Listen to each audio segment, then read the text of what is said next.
dear students. I welcome you all to the second session of the chapter Evolution. So in the last class, we had studied about the origin of universe. We have also dealt with the Big Bang theory, and in today's session, let us know about the different theories or concepts regarding evolution. So there are different theories regarding the origin of life on this earth. So before going to these theories, let us know what is origin of life. So origin of life is nothing but the beginning of life on earth is called as origin of life. So the beginning of new forms on this earth is called as origin of life. What is life? So life may be defined as a state of material complex or an individual characterized by the ability to perform different functions like metabolism, growth, and reproduction. In other words, life is a dynamic system that responds to stimulus, that adapts to the environmental conditions, and that contains the genetic material in the form of DNA or RNA. So, my dear students, origin of life is nothing but the beginning of life on this earth. So, there is one important concept called as protobiogenesis. So, protobiogenesis means the origin of first life. Proto means first. The origin of first life from non-living things on this earth is called as protobiogenesis.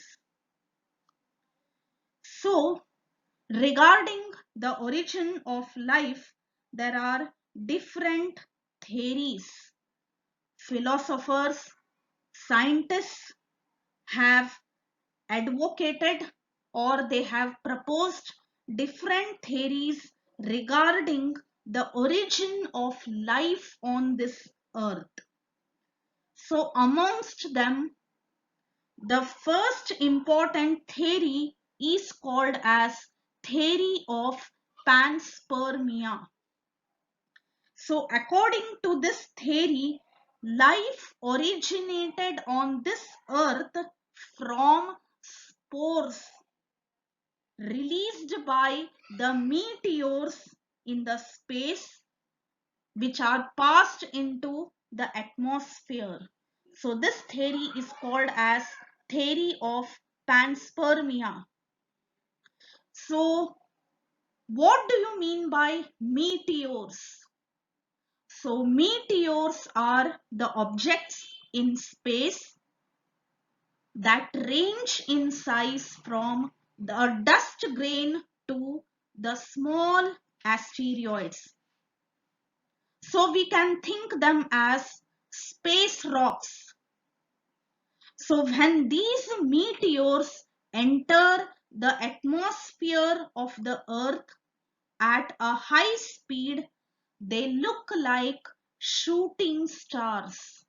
So please remember, meteors are nothing but shooting stars. So according to this theory of panspermia, life originated on this earth from the spores released by meteors in the earth's atmosphere. So this is the first important theory called as theory of panspermia.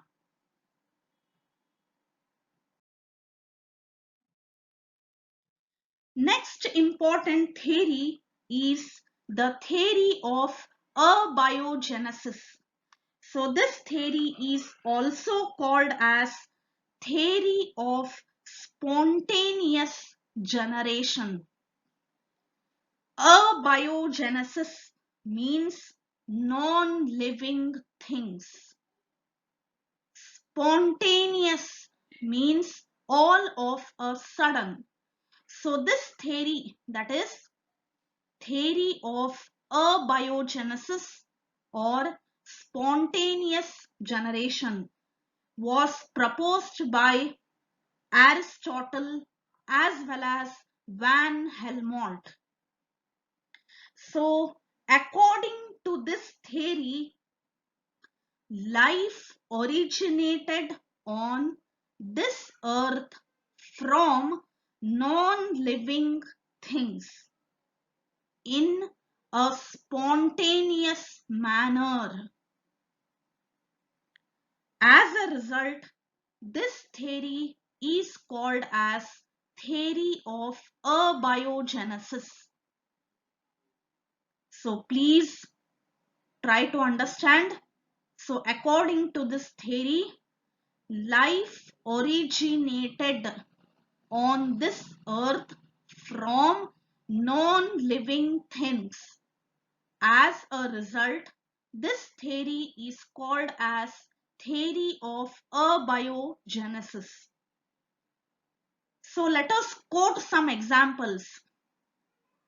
So according to this theory, fireflies originated from morning dew. Mice, it originated from moist soil.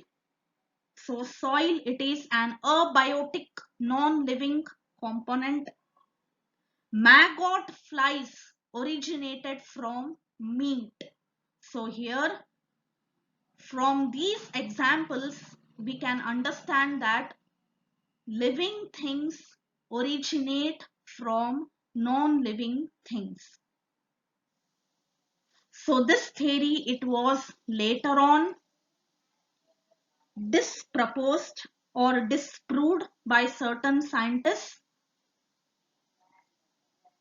So this theory was called as the theory of abiogenesis. Now, next important theory is theory of biogenesis. So third important theory, it is nothing but the theory of biogenesis. So according to this theory, life originated on this earth from living things, that is from the ancestors or from the pre-existing forms, and hence this theory is called as theory of biogenesis. So theory of biogenesis is nothing but origin of life from the pre-existing forms or from the ancestors. So this theory was proposed by Francisco Redi. So he was the only one scientist who proposed this theory called as theory of biogenesis. So Francisco Redi, he carried out an experiment in order to prove that living things originate from their ancestors or from the pre-existing forms. So he carried out one experiment in which he placed a meat of a fish in clean jars. So he made use of two jars. In one of the jar, he kept the flesh of the meat, and in other jar also he kept the flesh of the meat, but one of the jar was kept open and another jar was covered with a parchment paper. After several days, he observed that maggot flies were found in the jars that were open, but there were no maggot flies in the jars that were closed or sealed by parchment paper.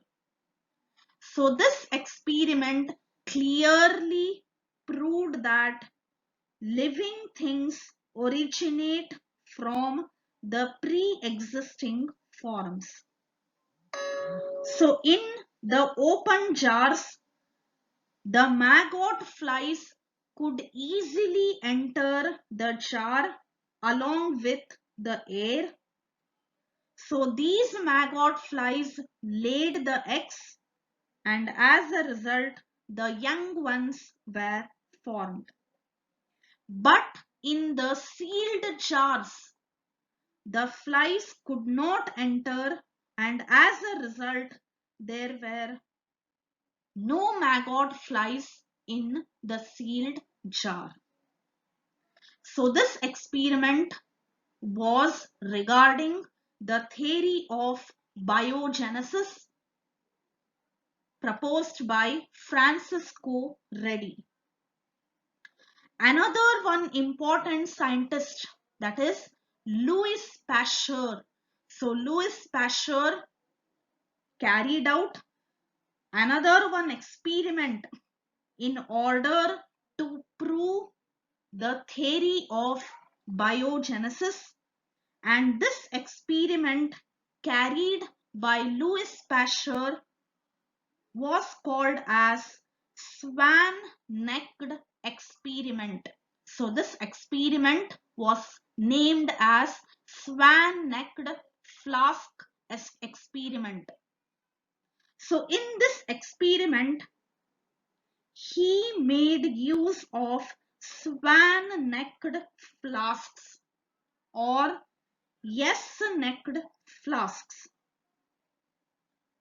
So in the diagram, we can see that these are the yes-shaped swan-necked flasks. So here the flasks, since they were swan-necked, oxygen could easily enter the flask, but the microbes were trapped. So they could not enter the flask because it was slightly bent. So Louis Pasteur introduced broth in these flasks. So what is broth? So broth is a liquid in which meat, fish, vegetables, grains are thoroughly cooked. So this liquid which is obtained is called as broth. So finally, Pasteur, he kept broth in these swan-necked flasks and he thoroughly boiled it so as to kill the microbes if there were any. So after some time, the boiling was stopped. The flasks were allowed to cool for a long period of time. After several months, when these flasks were observed, the broth was totally clear. So there were no microbes in these flasks. So as a result, Louis Pasteur broke the neck of these flasks, and when he observed the broth again for few days, he found that microbes were found in the broken flasks because the flasks were broken. As a result, along with the air, microorganisms entered the flask, and as a result, new organisms were found in this broth. So this experiment clearly proved that life originated from the pre-existing forms. So here in swan-necked experiment, the microbes were previously existed in the atmosphere, and when these microbes entered the broth, finally they give rise to new forms of life. So this is the theory of biogenesis. Finally, it was proved again by Louis Pasteur.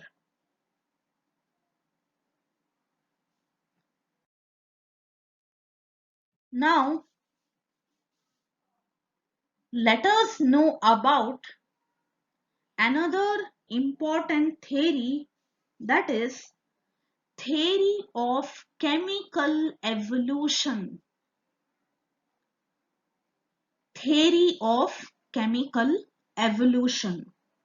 So according to this theory, life originated from chemicals like organic compounds and inorganic compounds.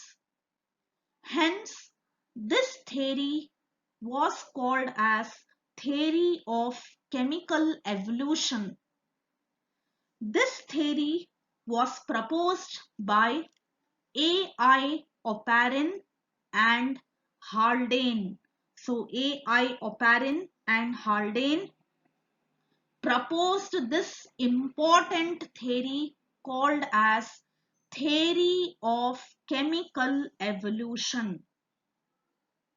As I have told you, according to this theory, life originated on this earth from chemicals, including inorganic as well as organic compounds.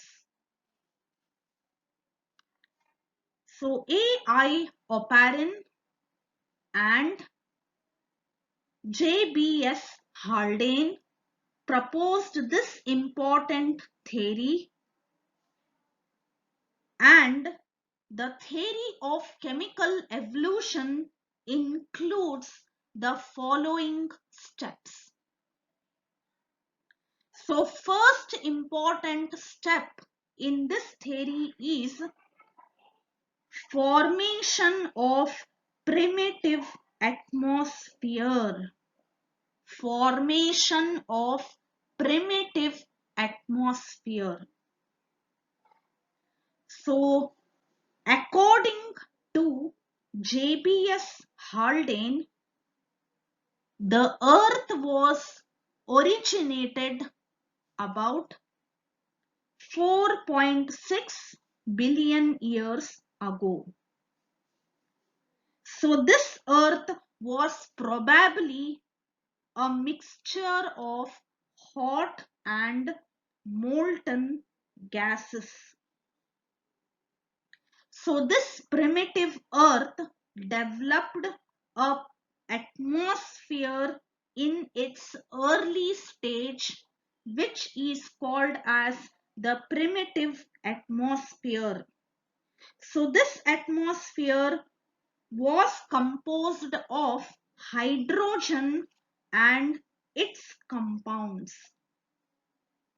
So the atmosphere, Earth's atmosphere, did not contain free oxygen. The absence of molecular oxygen in the Earth's atmosphere indicated that oxygen was combined with water or as oxides. So finally, the, the temperature of the earth increased. So the free atoms of hydrogen, oxygen, nitrogen, carbon, so all these elements were present in the gaseous form. But when cooling took place, these atoms combined with one another to form compounds like water vapor, that is H2O, ammonia, NH3, hydrogen cyanide, HCN, carbon dioxide, CO2, methane, CH4, etc. So therefore, the primitive atmosphere was a mixture of these compounds like hydrogen, water, ammonia, methane, hydrogen cyanides, etc.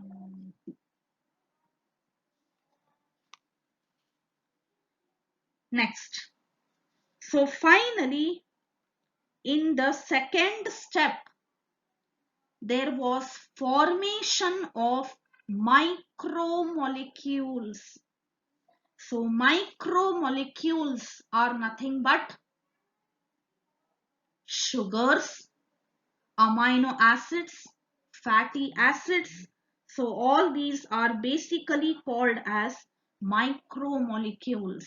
So the second step in the theory of chemical evolution is formation of micromolecules. So as the temperature of the earth cooled down, the water vapor condensed into liquid, and hence there was formation of heavy rain.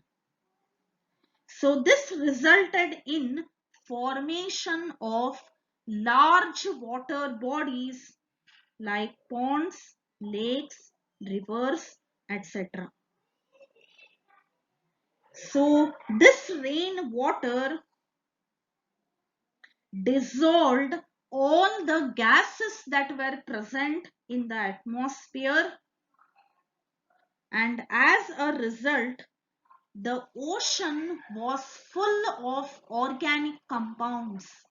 So the ocean contained all the organic compounds like fatty acids, amino acids, simple sugars, etc. So now this organic compound is called as hot dilute soup.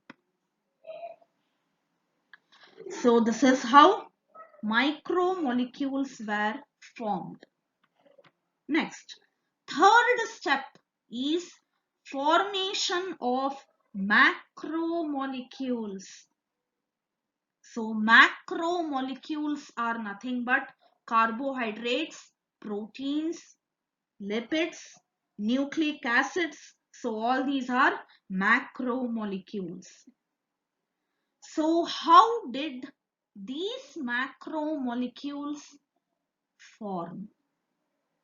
So finally, these simple micromolecules like sugars, amino acids, fatty acids underwent polymerization. So all these micromolecules, they linked with one another in order to form a large and a complex molecule called as macromolecule. For example, many simple sugars linked with one another by glycosidic bond in order to form carbohydrates.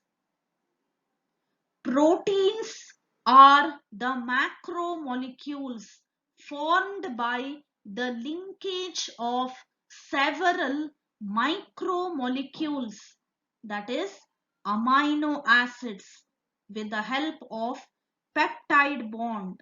So this is how macromolecules were formed. Next, after this, fourth step, formation of coacervates. So finally, these organic compounds, these macromolecules did not dissolve in the rainwater. So it remained in the form of distinct colloidal droplets, and hence they were called as coacervates. So coacervates are the distinct colloidal droplets which did not dissolve with the rain water. Next step, origin of protocell. The first living cell is called as protocell.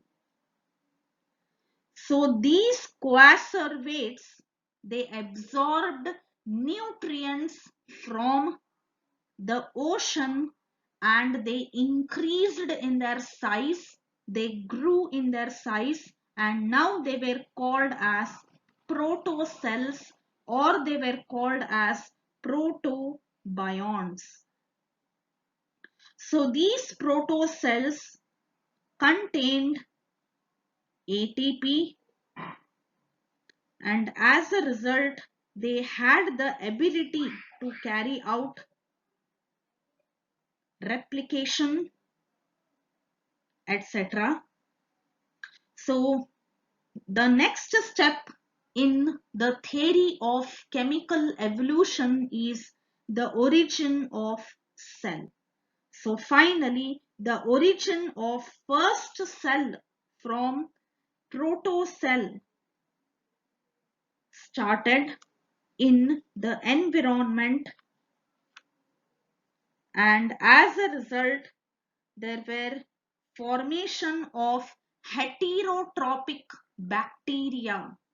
So the bacteria which are dependent on others for the food, so they are called as heterotrophic bacteria. So from the coacervates, heterotrophic bacteria originated. So as you know, these coacervates contain organic compounds.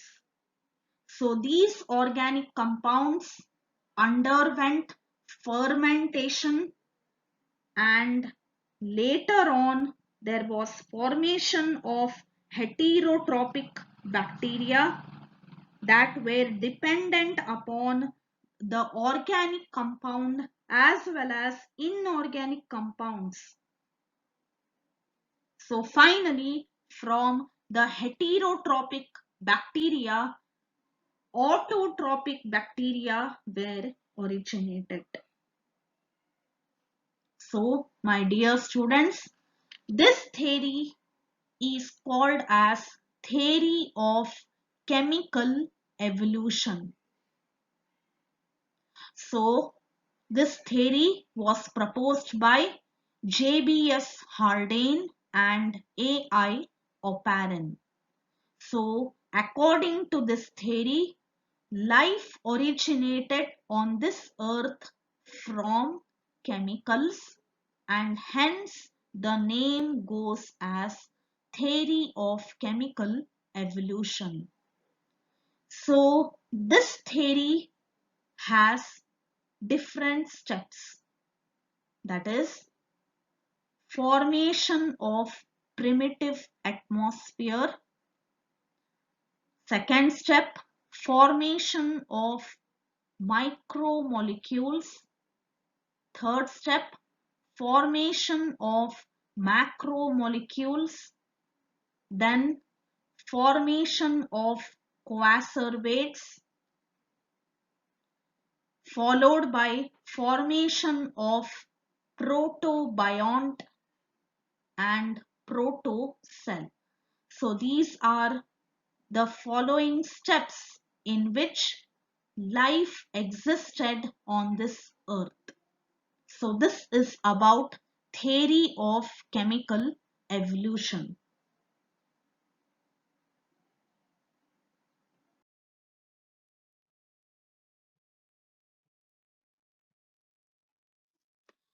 So according to theory of chemical evolution, there was formation of organic compounds, that is organic molecules, carbohydrates, proteins, lipids were originated or they were formed from inorganic compounds like water, methane, ammonia, hydrogen cyanide, which were present in the atmosphere. So this is regarding the theory of chemical evolution.